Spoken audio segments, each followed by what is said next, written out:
8월 16일 오늘의 말씀은 예레미야 21장 1절에서 14절입니다.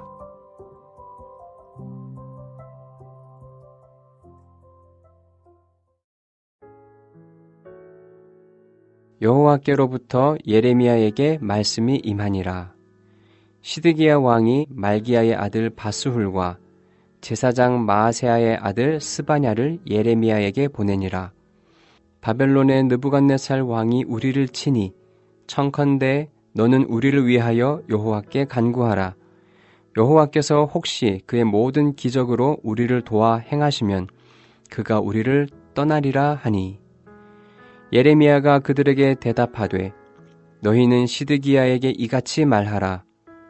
이스라엘의 하나님 여호와께서 이와 같이 말씀하시되 보라, 너희가 성 밖에서 바벨론의 왕과 또 너희를 애워싼 갈대아인과 싸우는 데 쓰는 너희 손의 무기를 내가 뒤로 돌릴 것이요 그것들을 이 성 가운데 모아들이리라.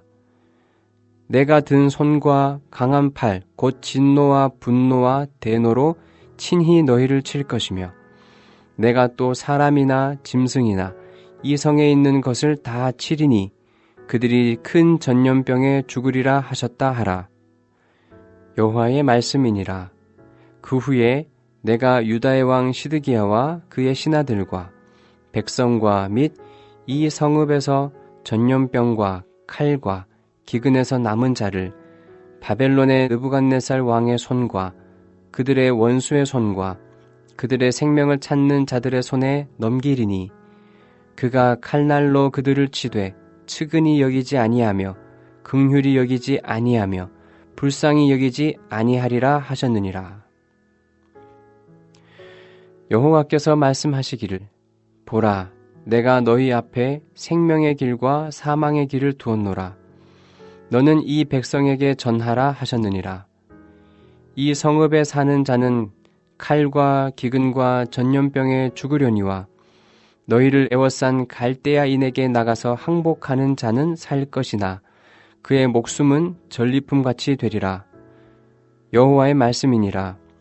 내가 나의 얼굴을 이 성읍으로 향함은 복을 내리기 위함이 아니요 화를 내리기 위함이라. 이 성읍이 바벨론 왕의 손에 넘김이 될 것이요 그는 그것을 불사르리라. 유다 왕의 집에 대한 여호와의 말을 들으라. 여호와께서 이와 같이 말씀하시니라. 다윗의 집이여, 너는 아침마다 정의롭게 판결하여 탈취당한 자를 압박자의 손에서 건지라. 그리하지 아니하면 너희의 악행 때문에 내 분노가 불같이 일어나서 사르리니 능히 끌 자가 없으리라. 여호와의 말씀이니라. 골짜기와 평원 바위의 주민아 보라. 너희가 말하기를 누가 내려와서 우리를 치려 누가 우리의 거처에 들어오리요 하거니와 나는 내 대적이라. 내가 너희 행위대로 너희를 벌할 것이요 내가 또 수풀에 불을 놓아 그 모든 주위를 사르리라. 여호와의 말씀이니라. 예레미야 21장 1절에서 14절 말씀을 함께 묵상하겠습니다. 오늘 본문의 배경은 바벨론의 느부갓네살 왕이 남유다를 첫 번째로 침공한 이후의 기록입니다. 4절에 보면 바벨론 왕 느부갓네살이 유다로 쳐들어온 것을 기록하고 있는데요. 이 역사를 기록하고 있는 성경은 열왕기하 25장입니다. 시드기야 왕이 다스린 지 9년째, 주전 588년 1월에 바벨론이 예루살렘을 침공하였고 시드기야 왕이 다스린 지 11년째 되는 해 주전 587년에 예루살렘이 함락되는데요. 그러니 오늘 본문의 기록은 588년과 587년 사이에 일어난 사건입니다. 바벨론이 예루살렘을 침공하자 시드기야 왕이 다급해졌습니다. 믿고 있던 예루살렘 성이 공격을 당하니 정말 당황스러웠고 절망에 빠졌습니다. 시드기야 왕은 어느 누구든 도움이 될 만한 사람이 있으면 도움을 청하고 싶었지요. 그래서 말기야의 아들 바스울과 제사장 마아세야의 아들 스바냐를 예레미야에게 보냅니다. 말기야의 아들 바스울은 20장 1절에 예레미야를 학대하고 감옥에 가둔 바스울과 다른 인물입니다. 시드기야는 그들을 예레미야에게 보내어 우리를 위하여 여호와께 간구해 달라고 요청합니다. 여호와께서 혹시 그의 모든 기적을 우리로 도와 행하시면 바벨론 군대가 예루살렘을 떠나지 않을까 합니다. 여기서 인간의 연약함과 악함을 보게 되지요. 국가적 위기 상황에서 하나님의 말씀을 대언하는 예언자를 찾아서 하나님의 뜻을 묻고 하나님께 중보 기도를 요청하는 일은 당연한 일입니다. 그런데요, 20장 1절 2절에 보면 예레미야가 회개하지 않고 돌이키지 않으면 하나님의 심판이 임할 것을 선포하자 그들은 예레미야를 때리고 예레미야를 감옥에 가두었습니다. 하나님의 말씀을 전하는 선지자 예언자에게 폭력이 가해진 상황이죠. 하나님의 말씀을 듣고 싶지 않아서 선지자를 때리고 감옥에 가두고 협박해 놓고 이제 와서 자신의 상황이 자신의 힘으로 해결할 수 없게 되자 다시 예레미야를 불러서 하나님께 도움을 구하고 있는 것입니다. 사실 이들이 회복하고 구원을 받을 수 있는 방법은 이미 전해졌습니다. 한 가지죠. 바로 회개하고 돌이키는 것입니다. 그때 하나님께서 유다를 도우시고 시드기야를 살릴 것입니다. 하지만 그것은 거부하고 있습니다. 그들은 회개하지 않고 돌이키지 않습니다. 멸망의 순간에 위기의 순간에 돌이키지 않고 그저 하나님께 도움만 청하는 시드기야의 연약함과 악함을 보게 됩니다. 3절에서 7절은 여호와께서 시드기야 왕에게 하신 말씀을 예레미야가 전하고 있는 단락이지요. 4절입니다. 성 밖의 바벨론의 왕과 또 너희를 애워싼 갈대아인과 싸우는데 쓰는 너희 무기를 내가 다 뒤로 돌릴 것이며 그들을 성 가운데 모아들일 것이라 합니다. 여호와는 지금 유다 백성이 바벨론과 싸우는 무기를 무용지물로 만들 것이며 적군이 예루살렘 성 안으로 들이닥칠 것이라 하셨습니다. 5절에는 바벨론이 남유다를 침공하는 것은 바벨론이 힘이 있고 능력이 있어서 그리 된 것이 아니라 하나님께서 유다 백성들의 죄악을 심판하고 계심을 말씀하고 있다고 합니다.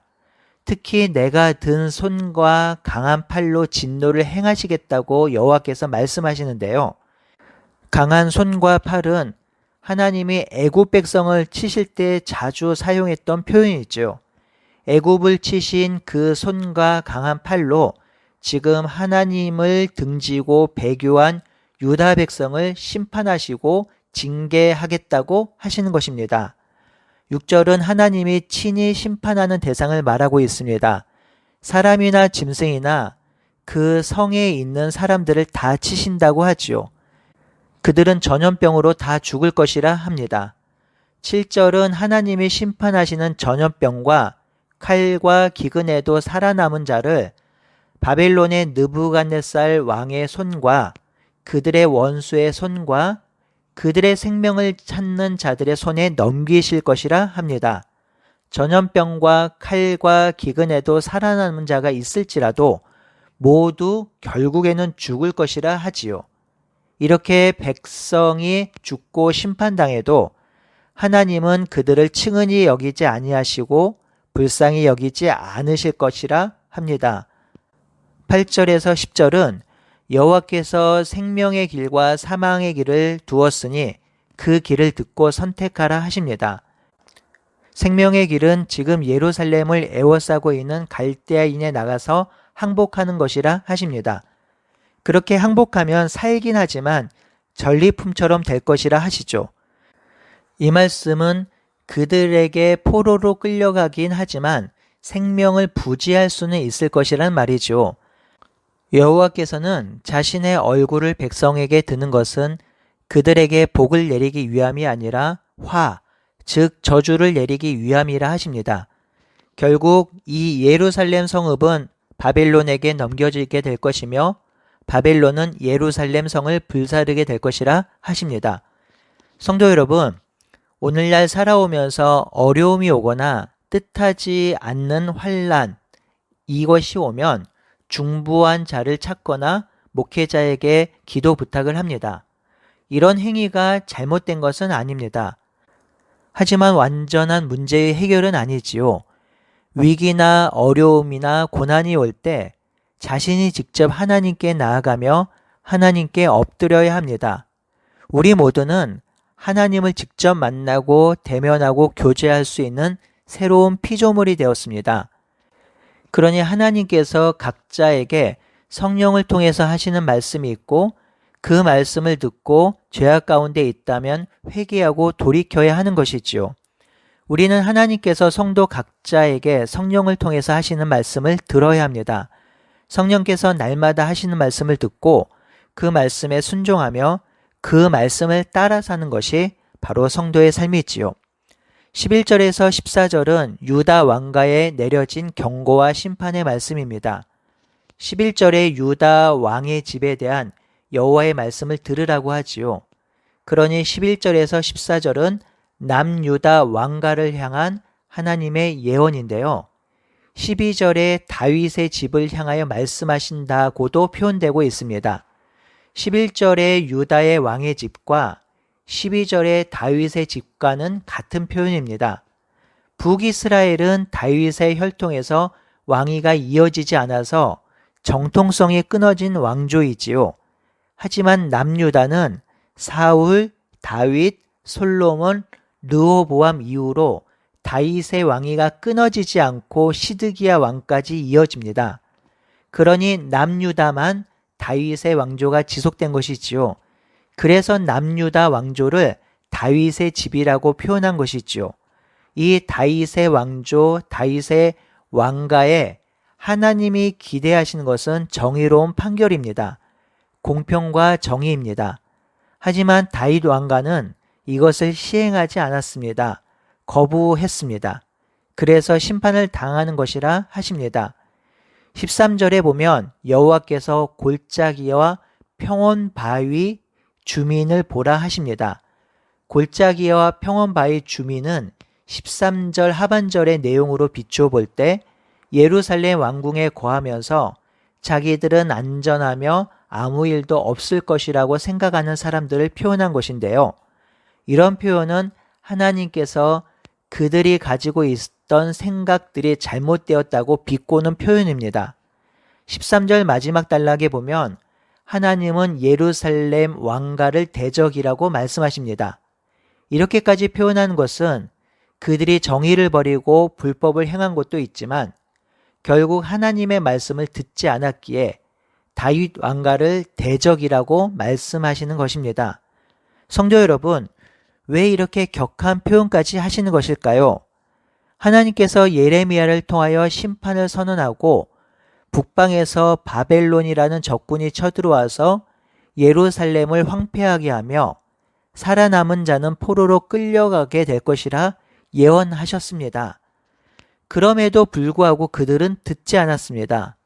절대로 하나님이 말씀하신 예언은 일어나지 않을 것이라 합니다. 그래서 하나님의 말씀을 전하는 예레미야도 감옥에 가둔 것이지요. 여러분, 누가 하나님의 대적입니까? 바로 하나님의 말씀을 듣지 않는 자입니다. 말로는 듣는다 하면서 결국 듣지 않는 자가 하나님의 대적이고요. 그 하나님의 대적을 하나님께서 미워하시죠. 하나님께서 그들을 거부하십니다. 그래서 하나님은 14절에 그들의 행위대로 벌할 것이라 하시죠. 수풀에 불을 놓아 그 모든 주위를 불사를 것이라 하십니다.